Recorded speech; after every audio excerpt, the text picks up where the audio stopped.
بہت سی چیزیں اللہ نے دی جس سے تم خوب فائدہ اٹھاتے ہو۔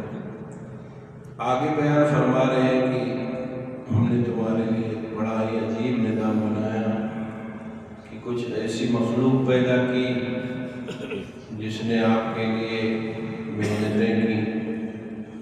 شہد کا تذکرہ اللہ تعالیٰ فرما رہے ہیں کہ شہد کی مکھیاں ایک جگہ گھر بناتی ہیں، پھر ان میں ہر قسم کے پھل سے پھول سے جا کر وہ رس لیتی ہیں، اس کی خاصیت کو وہ اپنے پیٹوں میں جذب کر کے لاتی ہیں اور پھر جمع کرتی ہیں اور پھر تم اس سے خوب فائدہ اٹھاتے ہیں۔ یعنی ایک اللہ نے الگ سے مخلوق پیدا کر دی جو وہ تمام طرح کے پھل فروٹ پیدا کرتی، جتنی قسم کی چیزیں اللہ نے پیدا فرمائی، ارد گرد میں جو بھی چیزیں پائی جاتی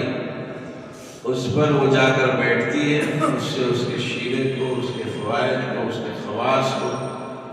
اٹھاتی ہے اور لا کے ایک جگہ جمع